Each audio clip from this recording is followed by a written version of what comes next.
Fala galera, bom dia, boa tarde, boa noite, boa madrugada. Meu nome é Sidney Martins, professor de língua portuguesa aqui do LAC Concursos, o maior site de videoaulas do Brasil, quiçá das Américas. Então, vamos parar de enrolação, venha comigo e vamos direto ao ponto. Hoje a aula é sobre tipos de sujeito. Caramba, Sidney, tipos de sujeito, isso cai em prova? Cai pra caramba, meu companheiro. Afinal de contas, uma matéria muito importante é a matéria concordância verbal. Agora, o que é a concordância verbal? É a relação entre o verbo e o sujeito. E, na verdade, não é entre o verbo e o sujeito todo, é entre o verbo e o núcleo do sujeito. E para eu poder trabalhar a concordância verbal, que é uma matéria que cai em demasia nas provas, eu tenho de saber tipos de sujeito. Afinal de contas, eu só vou saber como é que se faz a concordância se eu identificar o sujeito. E na língua portuguesa, nós temos 3 tipos de sujeito. Nós temos o sujeito determinado, o indeterminado e a oração sem sujeito. Caramba, Sidney, mas por que eu lembro de um montão na época da escola? Você lembra de um montão porque eles se ramificam. Mas se a gente entender o conceito principal de cada um, aí, meu parceiro, eu vou tirar de letra. Então, o que a gente vai fazer agora? A gente vai estudar um por um e todas as suas peculiaridades. Então, vem aqui comigo e vamos lá, ó. Primeiro, sujeito determinado. É aquele que aparece explícito ou implícito na frase. Então, eu consigo identificar. Mesmo que eu visualize ou não visualize, eu ainda assim vou conseguir identificar. É por isso que eu divido em sujeito simples, em sujeito composto e em sujeito desinicial. Aí eu já vou fazer uma reflexão com vocês. Esse desinicial, ele não existe na NGB, mas ele não pode ser ignorado, porque ele aparece na tradição das provas e ele também aparece na gramática do Celso Cunha.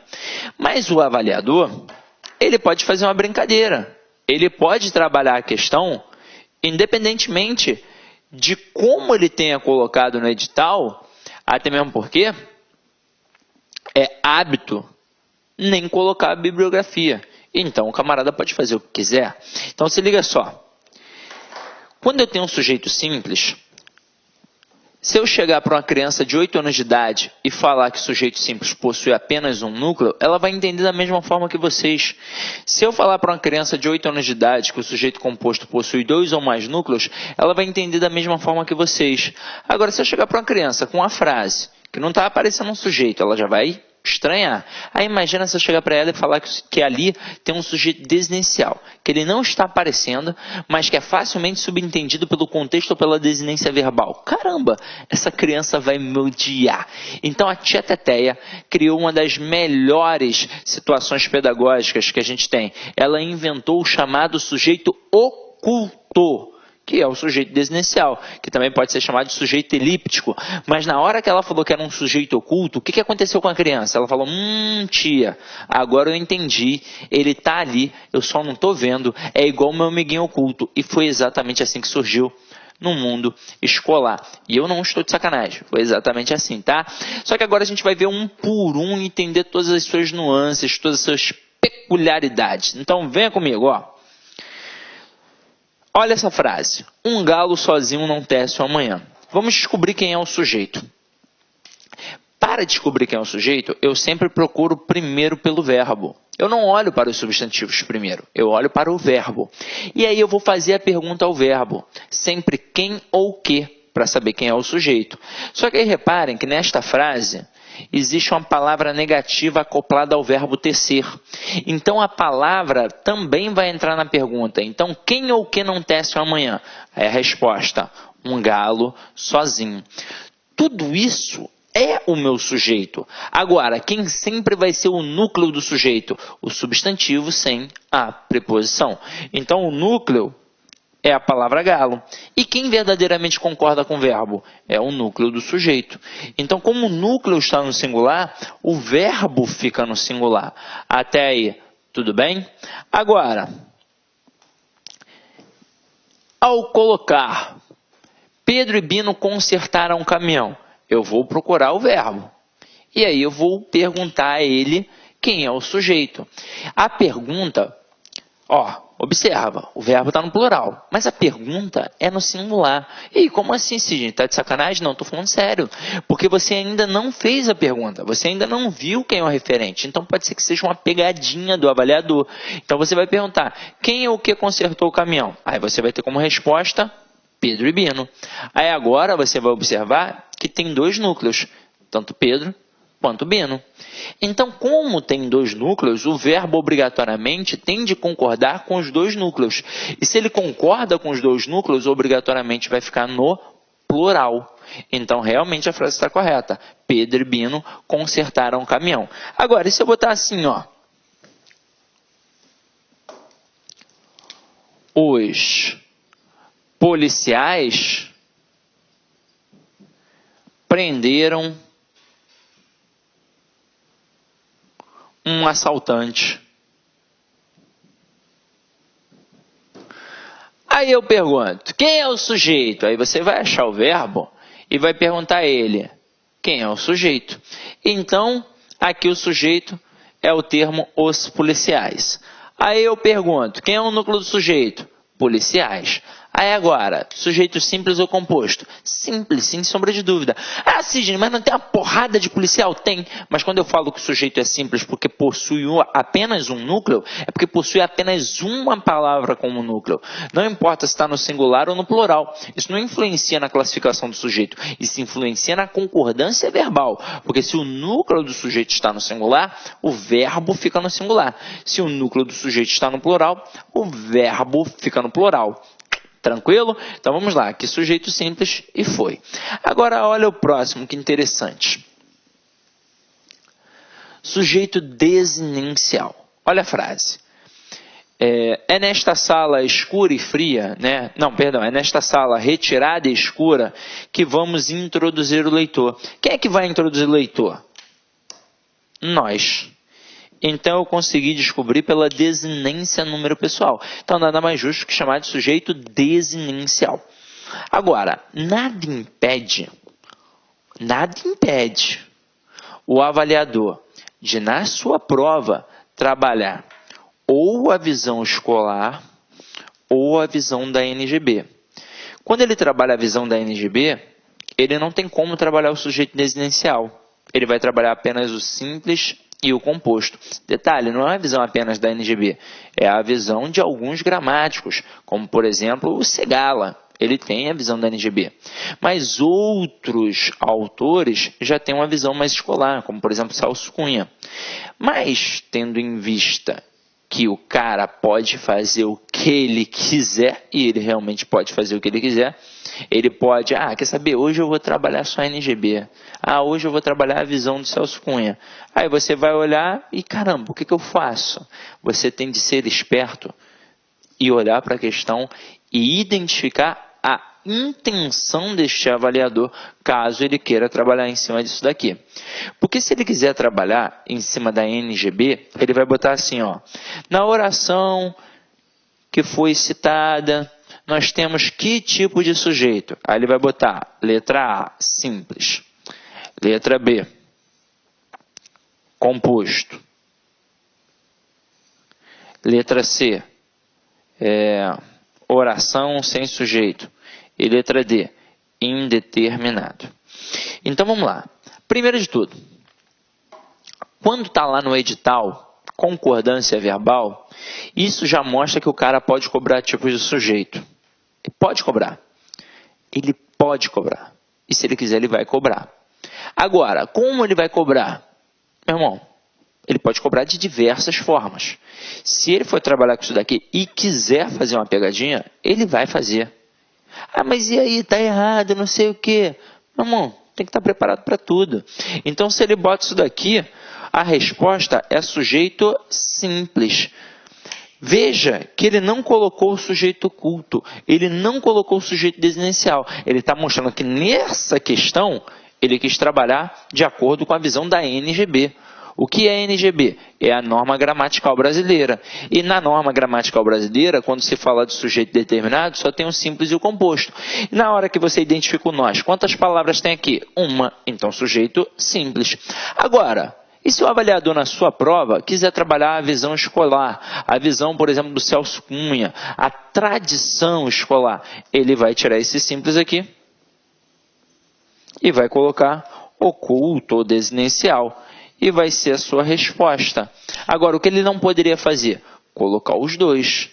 Ele não poderia, porque aí estaria arrumando sarna para se coçar, porque muita gente iria entrar com recurso para poder anular a questão. Entendeu a pegada? Então, eu estou querendo te mostrar que isso aqui, dependendo do autor que o avaliador queira utilizar, pode ser o chamado oculto, desinencial ou elíptico, ou ainda assim pode ser chamado sujeito simples. Porque por mais que eu não esteja vendo, eu consigo identificar. Então é determinado. E na hora que eu identifico, eu vejo que tem só uma palavra. Ok? Tranquilo?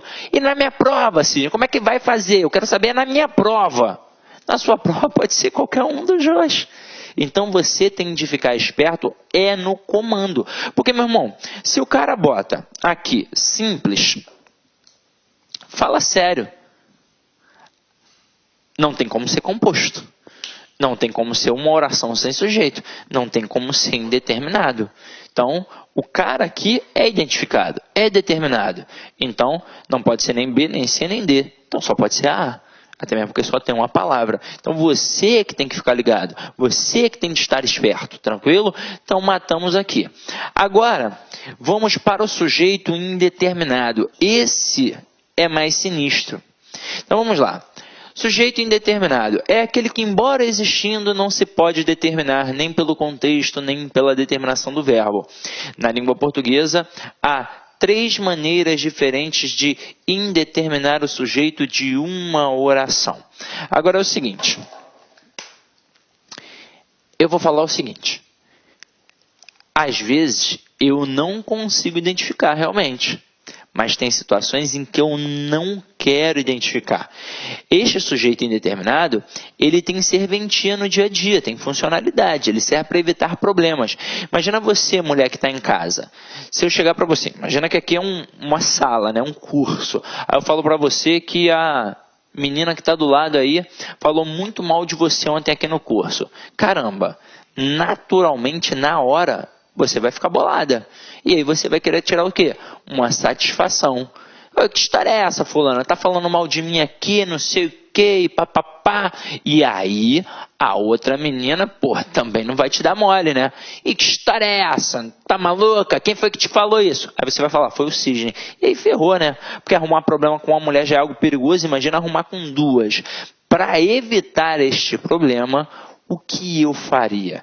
Eu utilizaria o verbo na terceira pessoa do plural. Eu chegaria para você e falaria assim, aí, fulana, bem falaram mal de você ontem aqui no curso. Aí você talvez chegasse para mim e falasse assim, me diz logo quem foi, que eu vou matar, não me segura não. Eu falei, calma aí, pelo amor de Deus, eu não vi quem foi, eu só ouvi, estava ali no bebedouro, coisa e tal. Aí beleza, aí se liga, se um dia você descobrir, por exemplo, que foi a Maria vai poder tirar satisfação comigo? Não, hipótese alguma. Eu em nenhum momento disse o nome da Maria. Detalhe, concorda comigo que pode sim, dentro daquela sala, dentro daquele curso, ter sido só a Maria? Pode. Mas pode ter sido todo mundo da sala? Pode ter sido todo mundo do curso? Claro que pode. Eu não determinei, é indeterminado, não tem como saber. Aí então, toda vez que eu utilizo o verbo na terceira pessoa do plural sem o referente, eu tenho um sujeito indeterminado. Aí você vai falar assim para mim, Sidney, mas eu confundo o sujeito indeterminado com um sujeito oculto. Eu falo, por quê? Aí você vai dizer, da mesma forma que lá na outra frase eu identifiquei o nós, nessa daí eu também identifico o eles. Beleza, vamos lá. Então você identificou eles. Aí pensa comigo, quem são esses eles ali? É o Guinho, o Zezinho ou é a torcida toda do Flamengo? Eu não sei. Não sei. Não tem como determinar. Não tem como identificar. Eu não sei. Se são 2 pessoas, se são 1 milhão de pessoas, eu não sei. Agora, quando eu digo que eu identifiquei o nós, pelo menos um camarada está identificado. Quem? Eu. Então, por isso lá é determinado. Por isso lá eu consigo dizer que está ali, que eu sei quem é. Agora, aqui, não. Agora, outra coisa seria eu escrever. Eles falaram mal do governo. Agora, o verbo na terceira pessoa do plural tem um referente. Quem? O eles. E só tem uma palavra aqui. Então, seria sujeito simples. Agora, se o verbo realmente estiver sem o referente, na terceira pessoa do plural, ele sempre vai caracterizar um sujeito indeterminado. Falaram, cantaram, cantam, dizem e por aí vai. Ok? Beleza? Então, vamos para a segunda situação. Com o verbo na terceira pessoa do singular acompanhado do pronome ser. Meu companheiro, vou te preparar. Isso aqui não é de Deus. Não é de Deus. Porque é o seguinte, quando você lê lá na gramática isso daqui, dependendo, porque você pode não ter estudado com uma boa gramática, dependendo, você vai achar que todo verbo com pronome ser caracteriza um sujeito indeterminado, e não é. Agora, e se você pegar uma boa gramática para estudar? Aí a boa gramática vai fazer uma reflexão.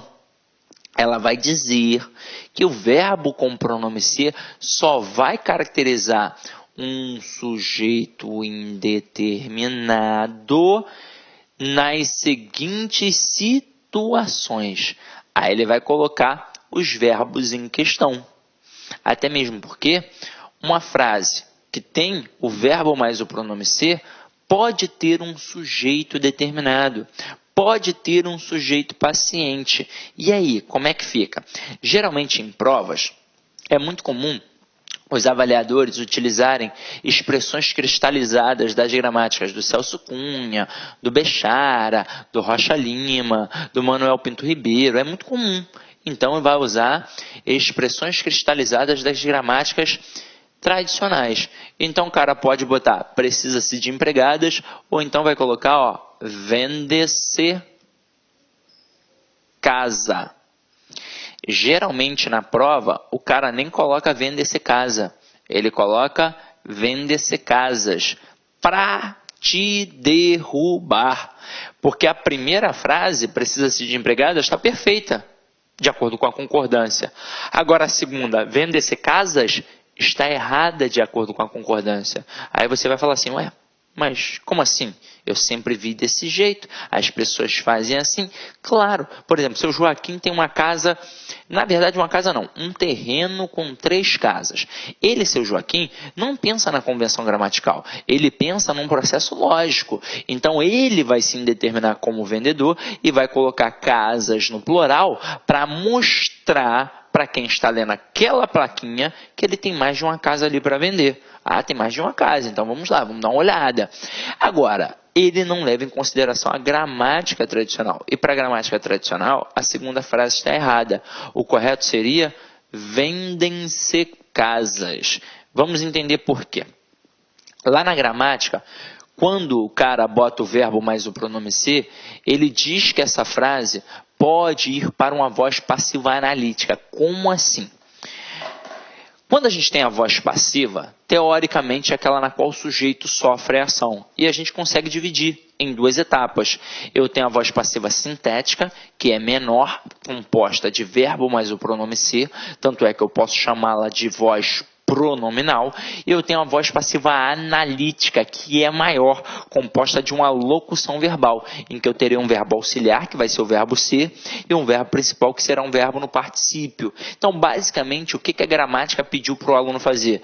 Pediu para transformar a estrutura pronominal numa locução verbal.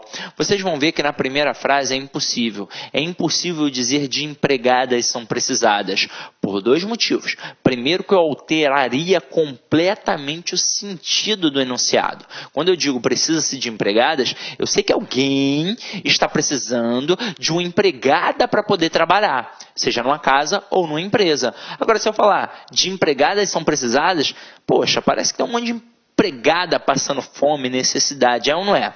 Agora, o segundo e principal motivo, eu jamais poderei ter um núcleo do sujeito preposicionado. Então já vai a dica, se tem verbo mais pronome ser e depois aparece uma preposição, meu irmão, já não é sujeito, não tem como. Agora, quando o cara coloca vendem-se casas, dá ou não dá para escrever casas são vendidas. Dá para escrever casas são vendidas. Então, na frase casas são vendidas, quem é o sujeito aqui agora? Casas. Então, se casas aqui funcionou como sujeito, então ali casas também vai ser o quê? O sujeito. E é o seguinte, meu companheiro, se é o sujeito, o verbo tem que concordar com o sujeito. Então, se eu boto casa, eu tenho que colocar vende-se casa, porque o verbo concorda com o sujeito. Agora, se eu colocar casas, o verbo tem de concordar com o sujeito. Então, como o sujeito está no plural, o verbo fica no plural. Ah, Sidney, sempre vai ser assim? Sempre. E se você sempre fez direitinho e nunca deu errado, não mexa em time que está ganhando. Agora, Sidney, e se o avaliador quiser fazer uma pegadinha? E se colocar a frase grande demais? Ou então, e se ele fizer inversões? Ou se eu nunca aprendi mesmo na vida? Como é que eu vou fazer? Vamos lá. Eu vou passar um quadrinho que vai te auxiliar. Um quadrinho que vai te auxiliar. Tá, ó. Pensei em verbo mais pronome ser. Eu vou pensar na classificação do verbo. Então, quando eu tiver verbo transitivo direto e indireto, isto por causa do direto, mais o pronome ser, eu, sem sombra de dúvidas, agora terei uma PA. O que é PA? É uma partícula apassivadora. Por exemplo, a gente agora está falando de tipos de sujeito. Para poder trabalhar concordância verbal, estamos falando de vozes verbais. Então, na aula de vozes verbais, eu vou falar disso aqui de novo. Para quê? Para poder massificar. Quanto mais vezes você vê aquele determinado conteúdo, mais você massifica. E agora você começa a entender que na língua portuguesa nada é separado. Está tudo associado. Então, se liga só, como essa aula é importante. Então, se eu tenho PA, que é a partícula passivadora, ela serve para indicar a passividade de um sujeito. Então, eu teria um sujeito paciente. Mas, se for verbo transitivo indireto, verbo intransitivo, verbo de ligação, ou até mesmo um verbo transitivo direto, mais um objeto direto preposicionado, mais o pronome ser, eu disse que não era de Deus, eu agora terei um PIS. O que é o PIS?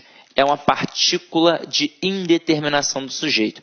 Dependendo do autor, pode chamar de partícula, pode chamar de pronome, pode chamar de índice, pode chamar de símbolo. Meu irmão, é a mesma coisa. É para mostrar que o sujeito é indeterminado. Então, aqui, o sujeito será indeterminado.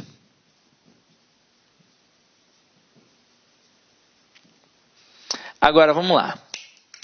Quando você lê, então, que o verbo mais o pronome ser caracteriza um sujeito indeterminado, lá na gramática, não são quaisquer verbos, são estes verbos. E é por isso que aqui o verbo fica na terceira pessoa do singular. Afinal de contas, pensando na concordância, se tem o verbo mais o pronome e o sujeito é indeterminado, com quem esse verbo vai concordar? Não tem com quem. Então, por isso, ele fica na terceira pessoa do singular. Agora, olha a importância da concordância ali em cima. Se eu tenho um sujeito paciente, esse sujeito concorda com o verbo. Então, se ficar no singular, o verbo fica no singular. Se ficar no plural, o verbo fica no plural. Agora, outra importância. Quando a gente faz, por exemplo, um módulo presencial de língua portuguesa, mas presencial mesmo, aquele que vai lá no chão, aquele que o cara não está estudando para concurso público, ele está estudando porque ele quer aprender língua portuguesa, porque o ensino fundamental, o médio dele foi muito ruim, então, foram ruins, então não tem como, Sidney. Meu ensino fundamental foi péssimo, meu ensino médio foi péssimo, então eu quero fazer um módulo. Aí ele vai fazer aquele módulo lá do beabá, lá do início. Na prova do concurso público, não tem, de repente, por que você estudar assim, a não ser que você tenha uma deficiência muito grande, realmente. Eu preciso do beabá. Agora, se você quer estudar para concurso, tem que estudar aquilo que cai. Mas vamos lá, o cara quando está lá no beabá, ele estuda todas as funções do ser. Todas. Mas em prova, eu preciso dar tudo? Não, meu irmão. O que cai em prova? PA e PIS. Aí de vez em quando cai uma partícula reflexiva, de vez em quando cai uma partícula recíproca, mas cai PA e PIS. O que é PA e PIS? É isso aqui, ó. Partícula passivadora e partícula de indeterminação do sujeito. E o que eu faço para identificar? É só olhar para a classificação do verbo. Verbo transitivo direto ou transitivo direto e indireto, o pronome vai ser apassivador. Se forem estes outros verbos aqui, o pronome será de indeterminação do sujeito. Agora vamos ver se isso daqui funciona na prática. Vamos voltar para aqueles exemplos, ó. Precisa-se de empregadas. Quem precisa, precisa de alguma coisa. Então, verbo transitivo indireto mais um pronome ser. Verbo transitivo indireto mais pronome ser, eu tenho uma partícula de indeterminação do sujeito. Então, o sujeito é indeterminado. Agora, se o sujeito é indeterminado, o que aparece depois ali vai ter de ter uma classificação. Como o verbo é transitivo indireto, aqui a gente tem um objeto indireto, ok? Agora, e quando eu boto vende-se casa?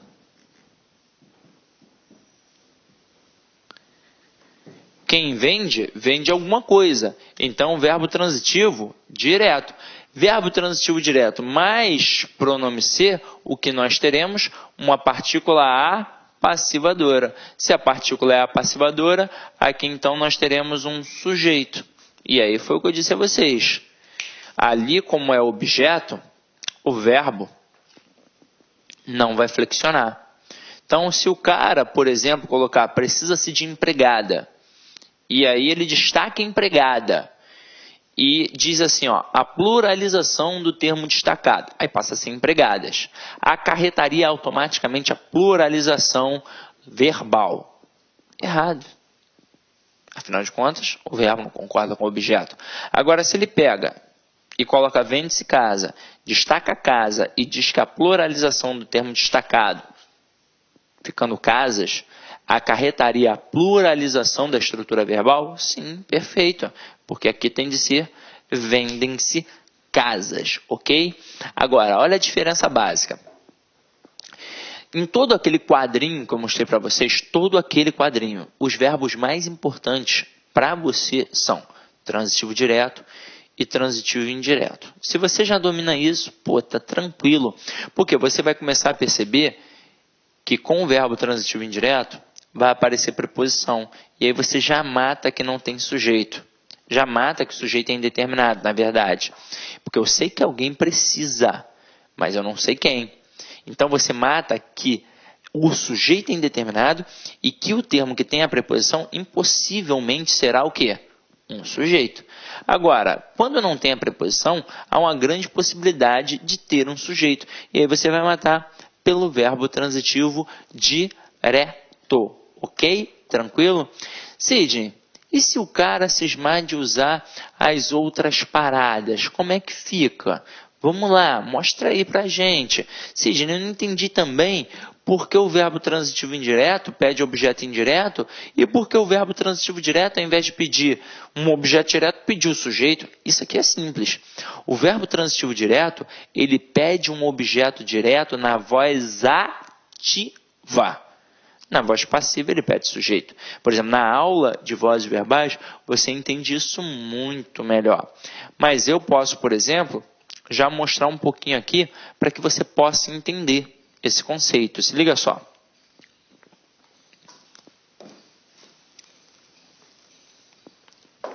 Eu boto assim, ó. Pedro comeu o bolo. O bolo foi comido por Pedro.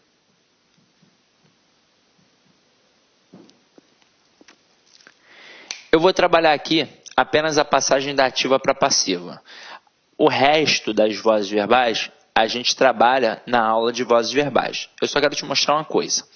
Quando a gente trabalha da voz ativa para passiva, né, a passagem, a gente tem que pensar sempre no verbo transitivo direto. Por quê? Vamos entender. Para cada ação que eu pratico, tem sempre alguém que vai sofrer ou ser alvo da ação. Quem sofre é alvo da ação? É o objeto. Quem sofre é o objeto direto. Quem é alvo é o objeto indireto. Então, na voz ativa, quem sofre a ação é o objeto direto. E na passiva, quem sofre? O sujeito. Então, eu só posso trabalhar com aquele objeto direto. Eu não posso trabalhar com um objeto indireto, primeiro que ele não sofre. Segundo, que ele tem sempre preposição. E eu jamais poderei ter um núcleo de sujeito preposicionado. A gente viu isso na aula de regência. Tranquilo? Então, vamos lá, ó. Quando eu coloco Pedro comeu o bolo, quem pratica a ação de comer? O Pedro, que é o sujeito. Quem sofre a ação de ser comido? O bolo, que é o objeto. Então, o verbo é transitivo direto, porque quem come, come alguma coisa. Então, aqui é um objeto direto. Galera, na voz ativa, quem pratica a ação é o Pedro. Na voz passiva, quem vai praticar a ação também será o Pedro. A única coisa é que na ativa, quem pratica é o sujeito. E na passiva, quem pratica é o agente da passiva. Na voz ativa, quem sofre a ação é o bolo. O bolo vai continuar sofrendo a ação na passiva. Eu só vou mudar a função sintática, porque na ativa quem sofre é o objeto e na passiva quem sofre é o sujeito. Então, houve o que aqui? Um cruzamento. Então, por isso o verbo transitivo direto pede um objeto direto na ativa e na passiva ele pede um sujeito. Então, na frase vende-se casa, o verbo é transitivo direto, mas como é uma voz passiva sintética, então ali eu tenho um sujeito, porque a voz é passiva, ok? Então, na aula de vozes verbais, a gente vai aprofundar todo esse conteúdo aqui, tá? Eu só levantei a bola para você não ficar com dúvida sobre o processo. E caso você queira continuar estudando mais, aí é só ir lá na aula de vozes verbais para poder estudar mais um pouquinho sobre isso, beleza? Então vamos lá, vamos continuar a nossa brincadeira aqui, ó. Aproveitando que a gente botou os verbos mais o pronome ser, eu vou colocar aqui agora 4 frasezinhas. Aluga-se apartamento.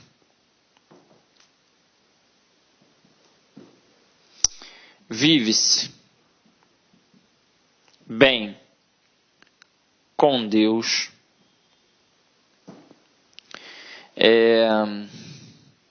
Comeu-se o bolo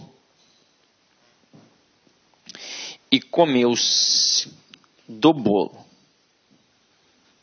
Presta atenção na malícia do camarada. Quando eu coloco aluga-se apartamento, pensa na classificação do verbo. Quem aluga, aluga alguma coisa. Então é verbo transitivo direto.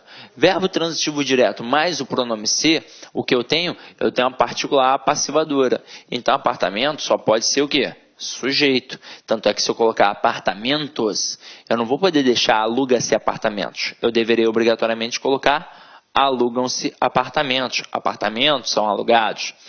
E na hora que eu boto vive-se bem com Deus, pensa no verbo. Quem vive, simplesmente vive. Então, um verbo de sentido completo. É um verbo intransitivo. Quando eu tenho um verbo intransitivo mais o pronome ser, eu tenho um PIS. Uma partícula ou um pronome, né, tanto faz, de indeterminação do sujeito. Então, se o sujeito é indeterminado, o que aparece depois ali do pronome não vai ser o sujeito. Então, vamos analisar. Se o verbo é intransitivo, a gente viu na aula de transitividade verbal, ele tem sentido completo, normalmente, e todo elemento atrelado a ele, tenha sido exigido ou não, é um adjunto adverbial. Pode ver que aqui, ó, é o modo como ele vive bem. Então, adjunto adverbial de modo.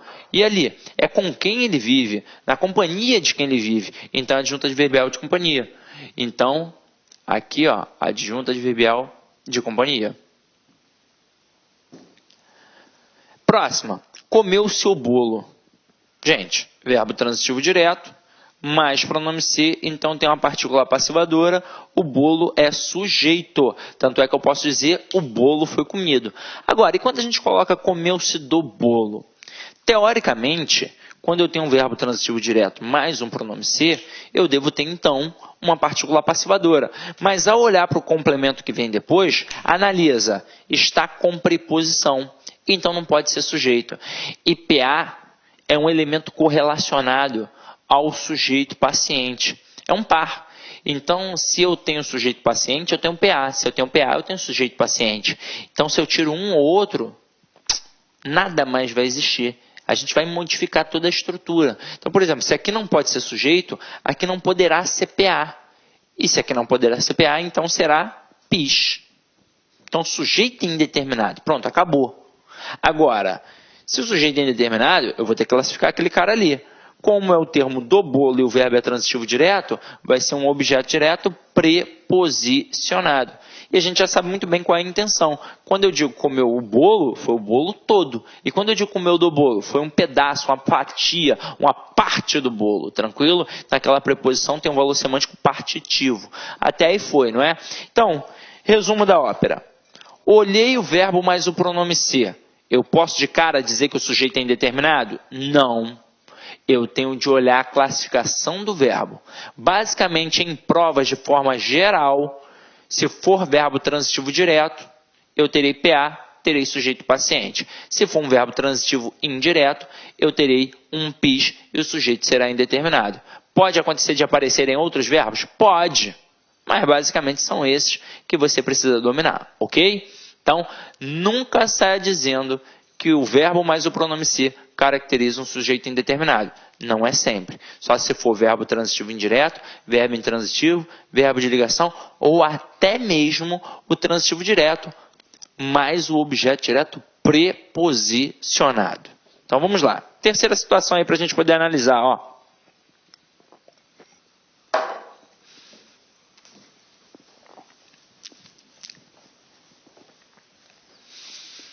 Com o verbo no infinitivo impessoal.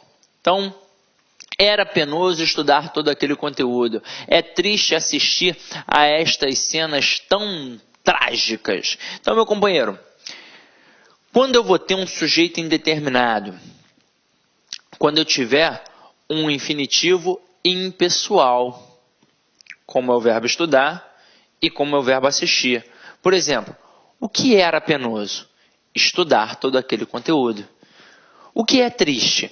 Assistir a estas cenas tão trágicas. Então, quando o elemento que teoricamente seria o sujeito de uma oração, o sujeito oracional, caso ele esteja com o verbo no infinitivo impessoal, como estudar e assistir, aí a gente diz que o sujeito é indeterminado.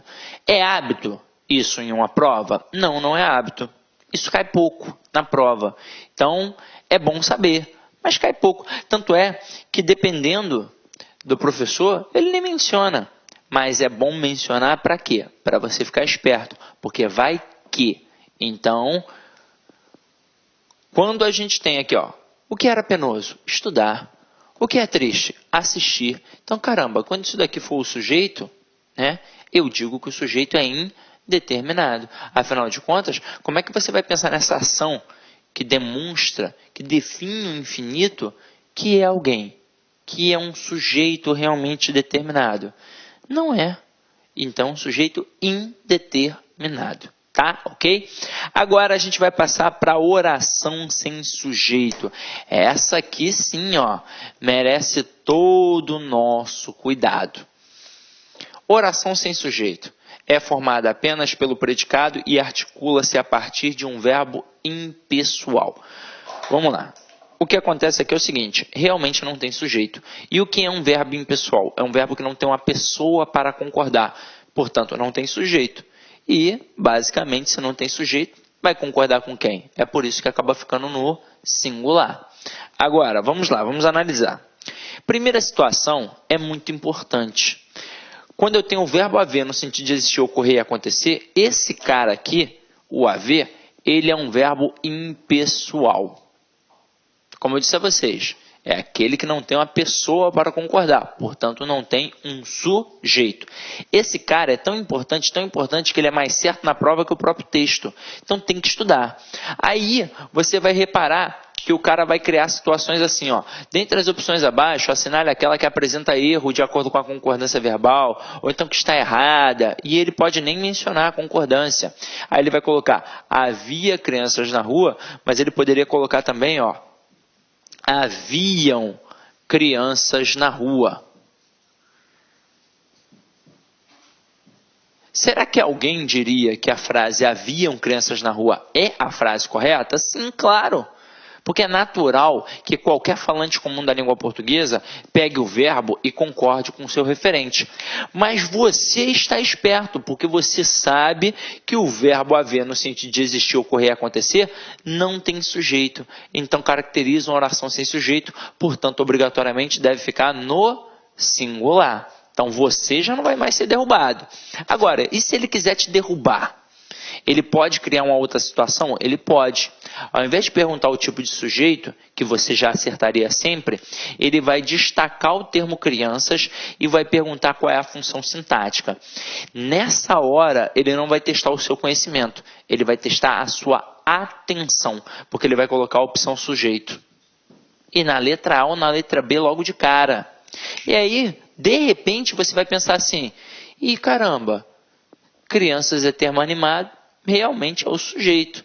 Mas não é, porque a gente não descobre o sujeito olhando para os substantivos da sentença. A gente descobre quem é o sujeito olhando para o verbo. Quem é o verbo que está aqui? É o verbo haver. E o verbo haver, no sentido de existir, caracteriza uma oração sem sujeito. Ah, mas então, o que vai ser crianças?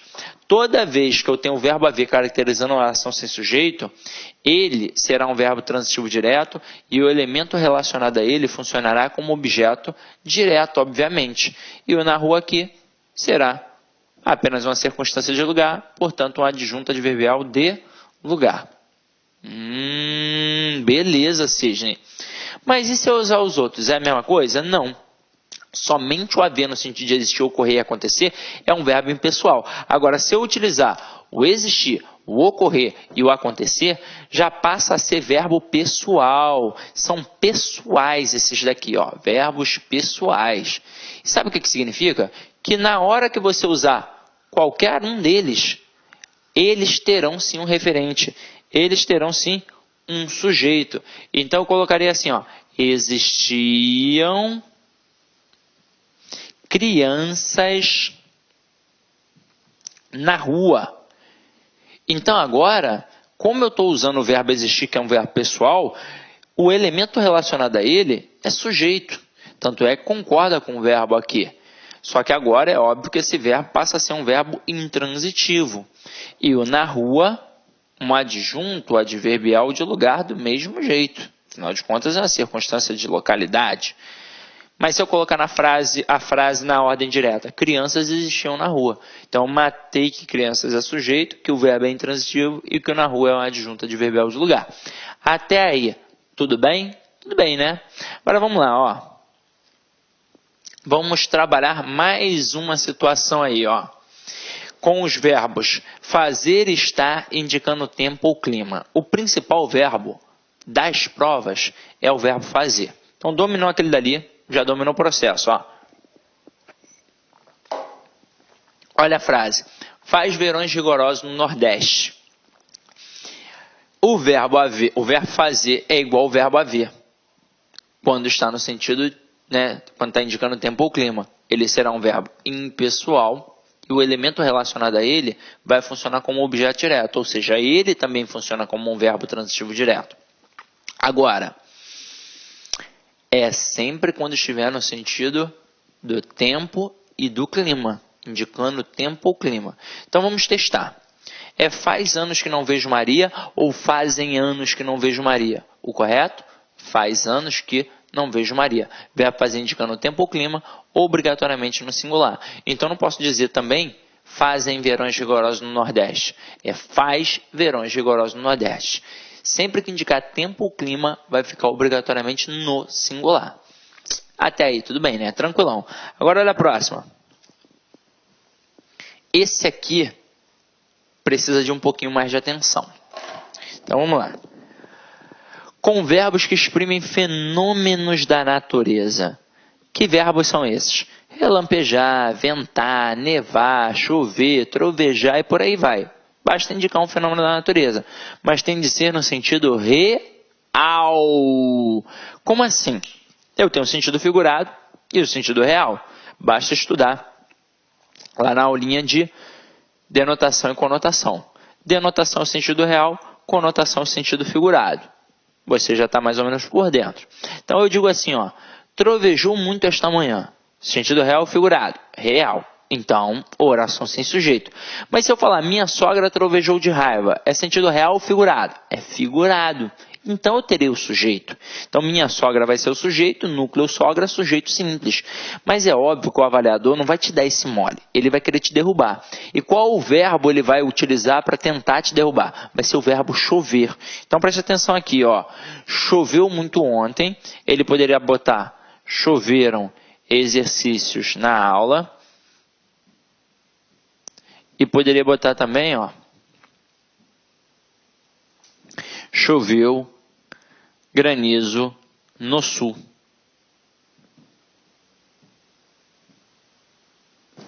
Na primeira frase, choveu muito ontem. Sentido real ou figurado? Real. Então, se o sentido é real, a oração é sem sujeito. Mas vamos fazer uma reflexão aqui. Com o verbo haver e fazer, então com os verbos haver e fazer, toda vez que eles caracterizarem uma oração sem sujeito, eles serão verbos transitivos diretos e os elementos relacionados a eles funcionarão, como objetos diretos. Agora aqui, reparem que o verbo chover ele tem sentido completo. Você entende o processo que está acontecendo. E muito indica uma circunstância de intensidade, portanto, uma adjunta adverbial de intensidade. E ontem indica uma circunstância de tempo, portanto, adjunta adverbial de tempo. Então, o verbo é intransitivo. Fiz isso só para mostrar que não é sempre que aquilo acontece, tá? Para você não confundir. É só com haver e com fazer. Agora, choveram exercícios na aula. Sentido real ou figurado? Agora o sentido é figurado. Então tem sujeito. Quem vai ser o sujeito aqui? Exercícios. Tanto é que está concordando com o verbo. Agora olha a próxima frase. Choveu granizo no sul. Sentido real ou figurado? Do outro lado aí você gritou real. O sentido é figurado. Achou que ia ser mole? Não é mole não, é pegadinha. E como assim, Cid? Mas granizo não é negócio da natureza? Mas olha só, se pega no verbo. Primeiro de tudo, quando a gente fala em sentido real, é quando eu emprego a palavra dentro do seu sentido original. E sentido figurado é quando eu emprego fora do seu sentido original. Por exemplo, eu digo, Luan está com dor na cabeça. Então, cabeça foi uma parte do corpo empregada dentro do seu sentido original, real. Então, sentido real. Agora, eu digo, Luan é o cabeça da turma. Eu empreguei a palavra cabeça no seu sentido original? É uma parte do corpo? Não. O Luan agora ele é o quê? Ele é o líder da turma. Então, eu empreguei fora do seu sentido original. Quando eu digo está chovendo, o que está caindo do céu? Água. Então, na hora que eu digo choveu granizo no sul, granizo não é água, granizo é uma pedra de gelo. Então, eu fiz o uso de uma figura de linguagem chamada catacrese. Sabe para que eu fiz o uso da figura de linguagem catacrese? Sabe para que existe? Para o William Bonner não ter de falar no Jornal Nacional que está caindo pedra de gelo do céu. Então, ele utilizou uma catacrese. Então, granizo aqui é sujeito.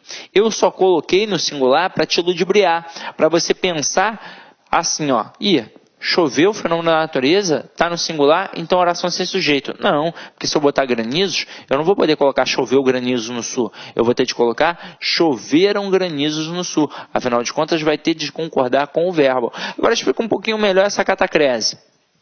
Na aula de figuras de linguagem, a gente vai explicar isso daqui tudo muito bem direitinho, mas eu já vou te adiantar. A catacrese, a palavra catacrese significa abuso. Então, a expressão desgastada pelo uso, como o braço da cadeira, o pé da mesa, a asa da xícara, o bico do bule, o dente do alho, a cabeça da cebola e por aí vai. mas também é a impossibilidade de colocar um termo na sentença. E por que isso existe, Sidney? Porque qualquer língua, não só a portuguesa, mas como qualquer outra, toda língua tem uma lacuna, toda língua tem uma deficiência, e por isso a gente acaba tendo de utilizar expressões que não têm propriamente sentido real, para poder utilizar num outro contexto. Agora, por que a gente faz isso? Porque não tem uma outra palavra. Então, para o William Bonner exatamente não ter de falar, mas está caindo pedra de gelo do céu, ele diz que está chovendo granizo. Mas chuva não é pedra, chuva é água. Agora, o que a gente vai gravar com isso? Qualquer coisa que chova e não seja a chuva será o sujeito. Chuva de granizo, chuva de palavrões, chuva de gol, chuva de canivete e por aí vai. Beleza? Gravou? Então vamos adiante. Esse aqui, teoricamente, parece ser o mais fácil, mas pode cair numa questão sinistra. Então vamos lá, ó. Com o verbo ser indicando tempo. Frase, são 2 horas. Dificilmente um falante comum da língua portuguesa vai dar mole aqui, porque ao olhar para o relógio e dizer são 2 horas, ele não vai pensar que tem alguém praticando aquela ação, então ele vai dizer oração sem sujeito. Mas o avaliador espertamente faz assim, ó, destaca o termo 2 horas e pede a função sintática. Letra A, ele coloca sujeito. Letra B, coloca objeto direto. Letra C, coloca adjunto adverbial de tempo. E na letra D, coloca predicativo do sujeito. Beleza? Até aí tudo bem? Aí, essa questão mexe com a cabeça do candidato, porque todas as respostas são inteligentes. Será que alguém diria sujeito? Sim, diria. Porque o termo está concordando com o verbo está concordando com o termo. Então, não foi assim que a gente aprendeu? O que é a concordância verbal? É a relação entre o verbo e o sujeito. Então, o verbo concorda com o sujeito. Você está concordando com o sujeito. Mas, isso é sujeito, por exemplo, na gramática semântica, que a gente estuda dentro da faculdade de letras. Mas para a prova de concurso público, a gente estuda a gramática tradicional. E para a gramática tradicional, o verbo ser indicando o tempo caracteriza a oração sem sujeito. Então, não posso dizer que é sujeito. Muita gente diria objeto direto, porque isso acontece sempre com haver e sempre com fazer. Mas eu tomei cuidado de mostrar que não acontece sempre. Não aconteceu, por exemplo, com o verbo chover. E detalhe, quem foi que disse que o objeto concorda com o verbo? Não concorda. Então não pode ser objeto direto. Muita gente diria adjunta adverbial de tempo, porque notoriamente tem um valor temporal. Detalhe, eu já vi isso em algumas gramáticas para concurso público, já vi professores famosos de videoaula, inclusive, falando que é adjunta adverbial de tempo. Mas eu não posso tecer a minha opinião. Não pode ser o que o Sidney Martins pensa, o que fulano de tal pensa. Tem de ser o que está na gramática, porque eu não posso tecer a minha opinião para você. Tá entendendo? Aonde eu quero chegar? Meu irmão, eu tenho de te passar o que é o certo para a prova. Ah, mas eu penso, a gramática está errada. Não, meu irmão, se a gramática está errada ou não está errada, não importa. O que importa é o que vai cair na prova. E para a prova, isso daqui não é adjunta adverbial de tempo, mesmo tendo valor temporal. Isso aqui vai ser um predicativo do sujeito. Aí você vai pegar. Como assim predicativo do sujeito? Lembra quando você estudou transitividade? Que a gente viu que o verbo transitivo direto sempre pedir um objeto direto, independentemente da situação. Ah, mas tem preposição, então objeto direto preposicionado. Lembra que você estudou o verbo transitivo indireto e ele sempre pediu um objeto indireto? Lembra que você estudou o verbo transitivo direto e indireto e ele pediu o objeto direto e o objeto indireto? E não importava a ordem, tanto faz aparecer primeiro direto ou indireto, que não poderíamos ter 2 diretos ou 2 indiretos, já que o nome do verbo é transitivo direto e indireto. Lembra que você estudou o verbo intransitivo? Aí nós vimos que em 99% dos casos ele tem sentido completo, portanto não pede nada, mas haverá situações em que ele vai exigir um complemento adverbial, um complemento circunstancial. Quando? Quando indicar localidade? Beleza. Mas você viu que não importa se está sendo exigido ou não pelo verbo intransitivo, qualquer elemento atrelado a ele é um adjunto adverbial. Aí para finalizar, lembra que você estudou que toda vez que tem um verbo de ligação, toda vez você terá um predicativo do sujeito? E que verbo a gente tem aqui? Um verbo de ligação. Então aqui eu tenho um predicativo do sujeito. A gramática ainda usa um outro argumento para poder respaldar isso. Não é só o sujeito que concorda com o verbo. O predicativo do sujeito também pode concordar. Na frase, tudo são flores. Quem é o sujeito? Tudo. Mas o verbo está concordando com quem? Com flores, que é o predicativo do sujeito. Então a gramática, está respaldada para botar uma questão como essa, por exemplo, e afirmar categoricamente que é um predicativo do sujeito, mesmo que não tenha sujeito, mas tem o verbo de ligação, então tem de ter o predicativo do sujeito, ok? Então vamos lá. Agora que a gente já viu tudo, a gente vai exercitar. Primeiro, umas questões de fixação aqui que eu preparei para vocês. Depois umas questões propriamente de provas, tá? Então vamos lá. Numere as colunas sendo A, simples, B, composto, C, indeterminado, D, oração sem sujeito. Repararam que eu deixei o sujeito oculto de fora, né? Então, caso apareça o sujeito oculto, a gente vai marcar como simples, beleza? Então vem aqui comigo, ó. Olha a primeira frase. Sob pressão da opinião pública, a Câmara aprovou ontem, em ritmo acelerado, o fim dos salários extras. Eu só tenho um verbo, que é o aprovou. Aí você pensa comigo, quem aprovou? A Câmara. Então, por mais que a frase seja enorme, cheia de inversões, eu só tenho um núcleo de sujeito. Então, o sujeito só pode ser simples. Então, gabarita aí, ó. Letra A. Próxima frase. Recebiam 25 mil reais. Aí, reparem que o verbo está na terceira pessoa do plural. Vamos perguntar, quem é que recebia? Pô, não sei, eu sei que alguém está recebendo. Provavelmente algum deputado, né? Agora, quando eu tenho o verbo na terceira pessoa do plural sem o referente, sujeito indeterminado. Então, pode botar aí, ó, letra C. Terceira frase. Está sujeito a incertezas após as eleições. Verbo mais o pronome ser. Pensa no verbo. O verbo estar aqui é um verbo de ligação. Verbo de ligação mais um pronome ser, eu tenho um PIS, que é uma partícula de indeterminação do sujeito. Então, o sujeito é indeterminado. Então, aqui, ó, sujeito indeterminado, coloca a letra C. Próxima frase. A Dilma é a primeira presidente do Brasil. Pô, sujeito. Quem é a primeira presidente do Brasil? A Dilma. Só tem um núcleo, então sujeito simples. Letra A. E aí eu te pergunto, presidente ou presidenta?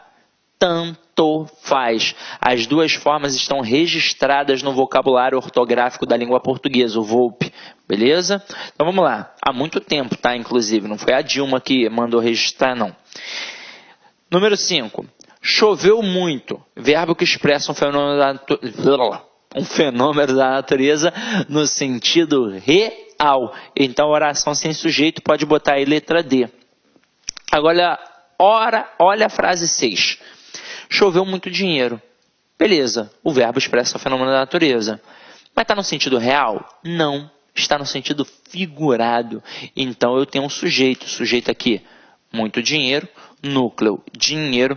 Portanto, sujeito simples. Resposta, letra A. Vamos para a próxima aí, ó.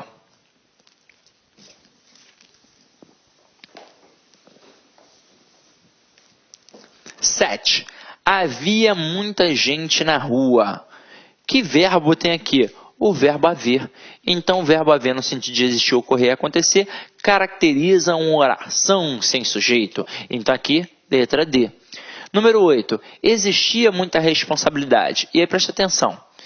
Só vai caracterizar a oração sem sujeito o haver no sentido de existir, ocorrer e acontecer. Mas se eu usar o existir, o ocorrer e o acontecer, eles terão um sujeito. Então aqui, ó, o que existia? Muita responsabilidade. Núcleo, responsabilidade. Então sujeito simples. Pode botar aqui, ó, letra A.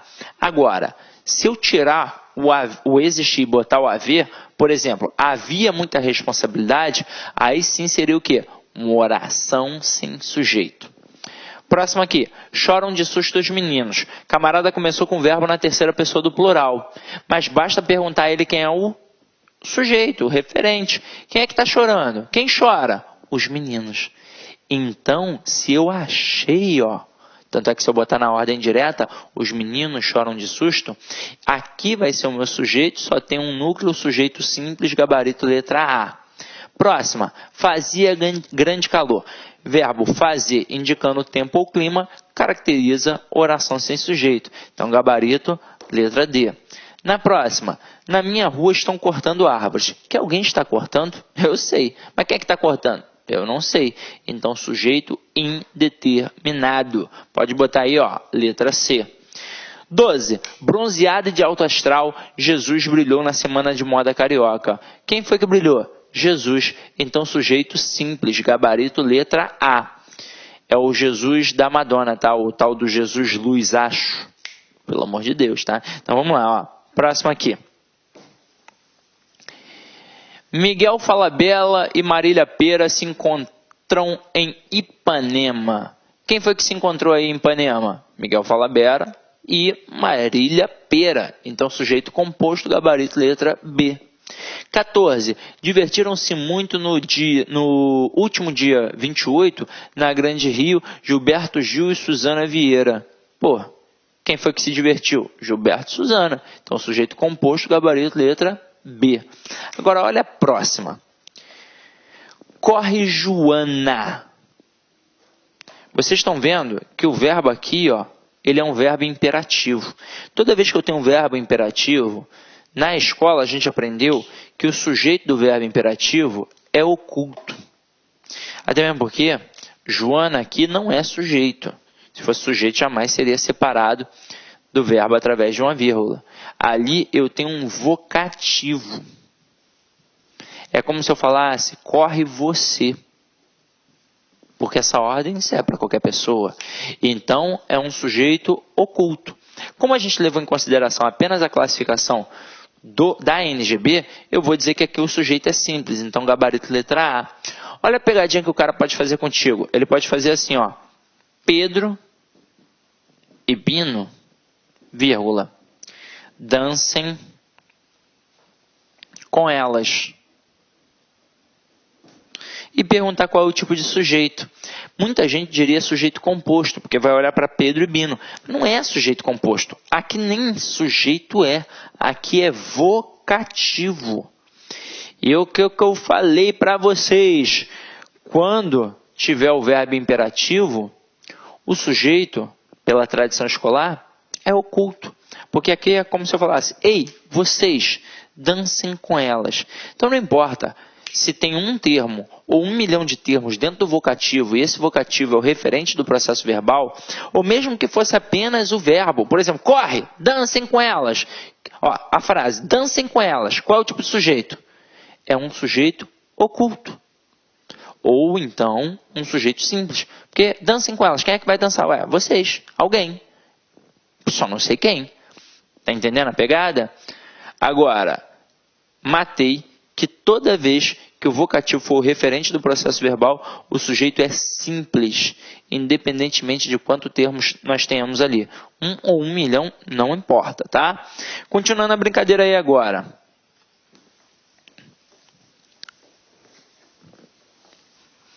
Marque com um X as orações sem sujeito, dentre as seguintes frases. Eu só vou marcar com um X aquelas que não têm sujeito. Mas a gente vai classificar, você espertamente vai anotar aí em casa. Ó. Letra A. Choveram palavrões sobre o juiz quando o gol foi anulado.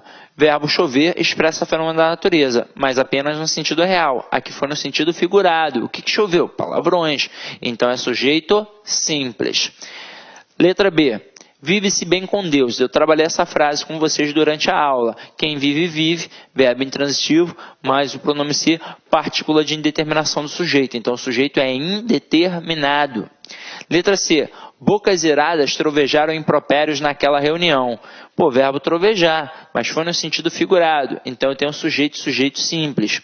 Letra D. É 12:30. Verbo ser indicando tempo, então oração sem sujeito. Aí eu pergunto agora, vamos trabalhar. Então, se é oração sem sujeito, letra D, eu vou marcar um xizinho. Posso botar 12:30? Não, não posso.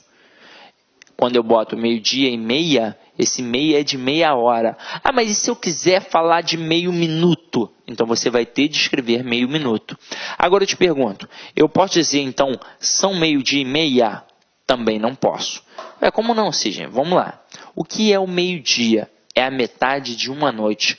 De um dia, perdão. O que é a meia-noite? É a metade de uma noite. Então, se é igual ou menor que 1 vai ficar sempre no singular. Então, não posso dizer são meio-dia. Eu devo dizer é meio-dia. Ah, mas se eu quiser colocar são? Aí você vai ter de colocar são 12 horas. Para meio-dia, como é metade de um dia, vai ter de ser o verbo no singular. É meio-dia, ok? Então vamos lá, continuando a brincadeira. Fazem 2 anos hoje os gêmeos. Aí o aluno pensa, tá errado, verbo fazer indicando o tempo fica no singular. Mas não, aqui não é um tempo qualquer, aqui é o aniversário.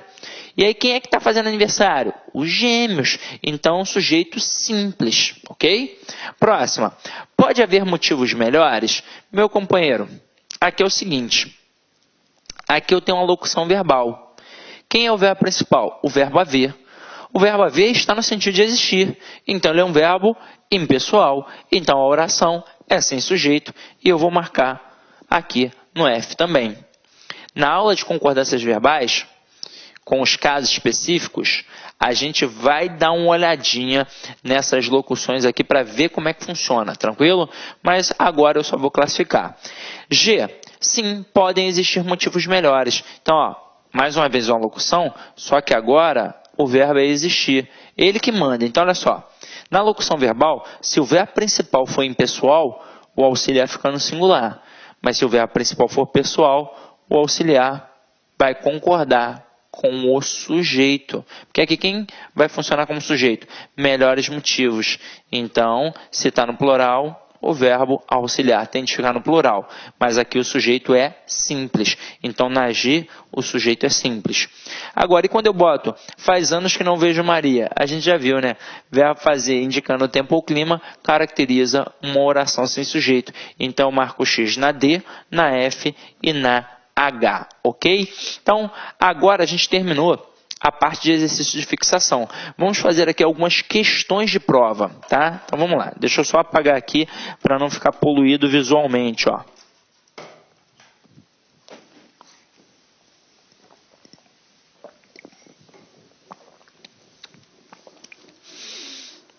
Dica que eu vou te dar, se eu já não dei, né? Jamais faça o exercício junto com o professor. Faça antes. Depois aproveite apenas para poder ver a correção. Para você testar o teu conhecimento naquele momento, ok? Então, pega o material. Nem que você dê uma lida antes, na parte teórica. Mas o exercício, faça antes, sozinho. Depois, você aproveita a correção, tá? Ah, mas se eu começar a estudar, pausa. Pausa aí, pô. Deixa o Sidney falando sozinho. Aliás, cala a boca do Sidney e vá fazer o exercício, ok? Então, vem aqui comigo, ó. Identifique a opção em que ocorre a indeterminação do sujeito. Galera, a gente sabe que há 3 possíveis situações. Verbo na terceira pessoa do plural, verbo na terceira pessoa do singular acompanhado do pronome ser, e a gente sabe quais são os verbos, e pode ser que apareça um sujeito indeterminado com um verbo no infinitivo impessoal. Detalhe.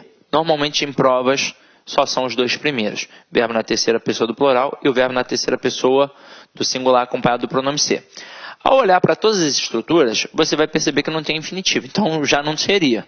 Ao olhar para todas as estruturas, você vai perceber que também não tem um verbo acompanhado do pronome ser. Então, caramba, eu só estou procurando uma coisa aqui agora, que é o verbo na terceira pessoa do plural. Então, o gabarito, só de olhar, eu já mato que o gabarito é letra D de dado. E aí vamos entender por quê. Vamos lá. Quando eu digo disseram coisas terríveis a seu respeito, eu sei que alguém disse. Mas quem foi que disse? Não sei. Quando o verbo está na terceira pessoa do plural sem o referente, o sujeito é indeterminado. Então, gabarito sem sombra de dúvidas é a D. Mas vamos dar uma olhada nas outras. Dizíamos coisas terríveis a seu respeito. Quem é que dizia? Nós. Então, eu identifiquei. Então, ele é determinado. Que eu poderia classificar como um sujeito simples ou como um sujeito oculto, dependendo de como o camarada queira trabalhar. Mas aqui, nem quis trabalhar isso daí não. Letra B. Alguém disse coisas terríveis a seu respeito. Quem foi que disse? Alguém. Então, sujeito simples. Letra C. Ninguém disse coisas terríveis a seu respeito. Quem foi que disse? Ninguém. Então, sujeito simples. A grande pegadinha aqui era a letra E. Eu entendo, ó. Quem disse coisas terríveis a seu respeito? Aí você vai perguntar, ué, quem disse? Quem? Ih, caramba, ficou estranho. Mas olha só, o verbo não está no singular? Não está concordando com quem? Então, o sujeito é simples, caramba. Tanto na B, quanto na C, quanto na E, todos esses pronomes aqui, eles são pronomes esofóricos, eles apontam para fora do texto. Então, eu só vou conseguir dizer exatamente quem são se eu tiver um contexto. Se não tiver contexto, eu nem digo, quem é esse alguém? Não sei, quem é esse ninguém? Não sei. Mas o verbo está aqui no singular porque está concordando com o pronome, ok? Então, sem sombra de dúvidas, gabarito letra D de dado. Agora, vamos para a questão 2. A questão 2, quando cai em prova desse jeito, é para derrubar o peão. Agora, camarada aqui do Lá Concursos não é derrubado. Vamos lá, ó. Pelas esquinas havia vendedores, prostitutas e mendigos. O sujeito deve ser classificado como? O avaliador quer que você responda composto, porque tem vendedores, prostitutas e mendigos. Mas é olhando para o substantivo que eu descubro quem é o sujeito? Não, é olhando para o verbo. Então tem aqui, ó, o sistema SVC. Para eu descobrir quem é o sujeito, eu não tenho que procurar o verbo? E aí sim perguntar a ele quem é o sujeito? Então esse procedimento é que vai me mostrar quem é o sujeito para eu poder saber como é que vai ficar a concordância verbal. Então o verbo que está aparecendo aqui é o verbo haver. Desconfie. O verbo está no singular, tem 3 termos. E detalhe, os 3 termos no plural. Por quê? Tem alguma coisa aí, não tem? Porque o verbo haver, no sentido de existir, ocorrer e acontecer, é um verbo impessoal, caracteriza uma oração sem sujeito, portanto o gabarito é inexistente. Agora, é claro que se ele tirasse o haver e colocasse o existir, a coisa mudaria de história. Tanto é que eu poderia dizer, pelas esquinas existiam vendedores, prostitutas e mendigos. E aí sim, o sujeito passaria a ser composto, porque o existir tem sujeito, o haver não tem sujeito, ok? Então vamos lá, ó.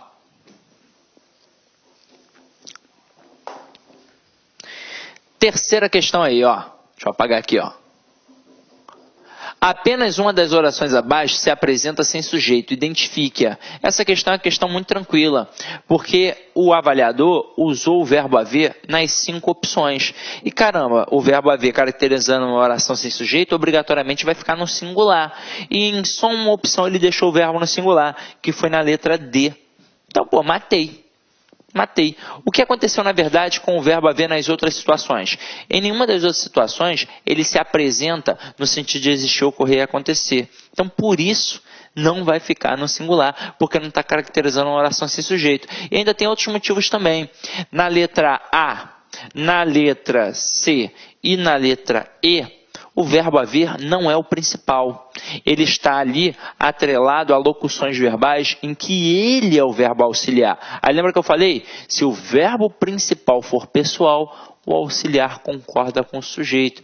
Isso que aconteceu com a A, com a C e com a E. Detalhe, não estão no sentido de existir. E na letra B? Os alunos se houveram bem na prova. É uma estrutura arcaica da língua portuguesa, mas que vira e mexe cai em prova para tentar derrubar o candidato. O que significa? Que os alunos se deram bem na prova, ok? Mas, mais uma vez, não está no sentido de existir, portanto, não caracteriza oração sem sujeito, por isso ficou no plural, até mesmo porque tem sujeito. Os alunos, ok? Tranquilinho? Então, vamos lá. Meus companheiros, só para finalizar, olha aí uma imagem bonita aí de Jordan. Você erra todo o arremesso que não tenta. Michael Jordan. É verdade. De vez em quando eu vejo alguns editais que saem, o cara está até estudando, mas ele não está estudando há muito tempo. E aí ele pensa assim, caramba, como é que eu vou fazer essa prova se tem tanta gente aí mais bem preparada que eu? Mas, meu irmão, vai que... Se você já está estudando há algum tempo, se você já tem ali uma boa base, uma bagagem, custa nada tentar. Pô, mas eu estudei ainda pouco, Sidney. Pô, vai cair um concurso que paga mais de 10 mil e, porra, é difícil. O Brasil todo vai tentar, todo mundo vai viajar para cá, para minha cidade, não sei o que, é sinistro, não tem como. Meu irmão, você só vai saber se você tentar. Se não tentar, vai saber nunca, não é verdade? E outra coisa, quanto mais provas você fizer, mais experiente você vai ficar. Porque é tudo diferente. Não é igual fazer um exercício aqui agora na videoaula em casa. Tem toda uma atmosfera. Tudo aquilo influencia. Então, quanto mais vezes você realmente fizer provas, mais cascudo você fica, mais esperto, mais experiente. Então, vá por mim. caia para dentro, não dê só para pôr azar e nem fica melindroso não. Tenta, meu irmão. Caia para dentro. Quantas vezes você tentar, mais e mais e mais experiente você vai ficar. Então avalie aí a aula, espero ter contribuído significativamente para a aquisição do teu conhecimento. Ide em paz e que o Senhor sempre vos acompanhe. E a próxima aula aí, ó, concordância verbal. Tamo junto. Olá, meus amigos, tudo bem? Sou o professor Luiz e estou aqui para fazer um convite muito especial para vocês. Olha só, você gostou desse vídeo?